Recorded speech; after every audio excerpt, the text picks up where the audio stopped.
दोस्तों, कैसे हैं आप सब? उम्मीद करती हूँ आप सब ठीक होंगे।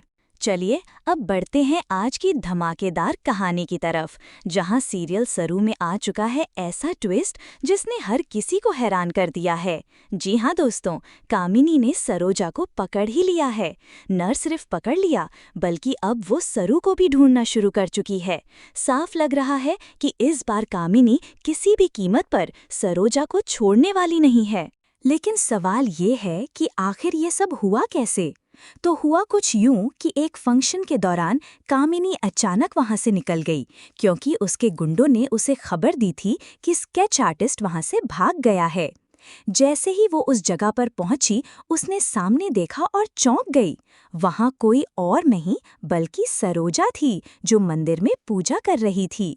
सरोजा को तो इस बात की भनक भी नहीं लगी कि कामिनी उसे देख रही है, लेकिन कामिनी ने एक पल भी बर्बाद नहीं किया। जैसे ही सरोजा वहां से भागने की कोशिश करती है, कामिनी अपने गुंडों को बुला लेती है और सरोजा को पकड़ लेती है। यहाँ से शुरू होता है असली खेल। कामिनी ने सरोजा को बांध दिया और उस पर सवालों की बौछार कर दी। मेरी बेटी कहाँ है? लेकिन बेचारी सरोजा को खुद ही नहीं पता कि उसकी बेटी कहाँ है। ये तो अभी शुरुआत है, आगे जो होने वाला है वो तो और भी खतरनाक है। उधर दूसरी तरफ फंक्शन में भी अजीब सा माहौल बन गया था, क्योंकि न तो सरू सही समय पर स्टेज पर पहुंची और न ही वेद। तभी अनाउंसमेंट होने लगा कि शायद अन्नपूर्णा ग्रुप का फंक्शन अब कैंसिल करना पड़ेगा। ये सुनते ही सरू परेशान हो गई कि अब करे तो क्या करे।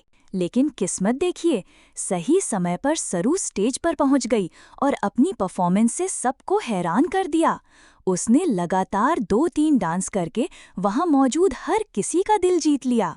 लेकिन सबकी नजरें अब वेद पर थीं, जो बेहोशी की वजह से लेट हो गया था। जैसे ही वेद को होश आया, वो सीधा स्टेज पर पहुंचा और अपनी सरू का साथ देने लगा। दोनों को साथ देखकर अनिका का खून खौल उठा।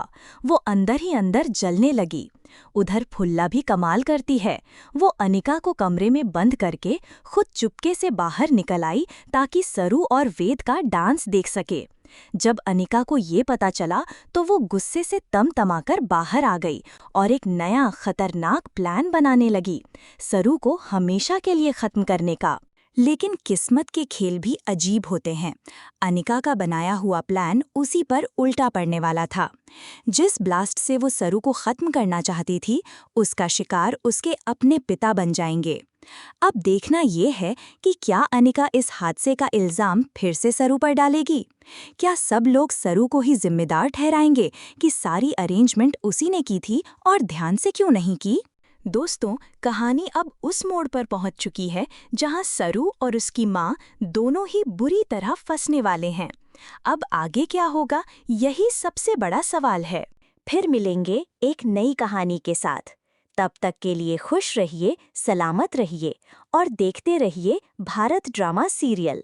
और हाँ, हमारे चैनल भारत ड्रामा सीरियल को लाइक, शेयर और सब्सक्राइब करना न भूलें।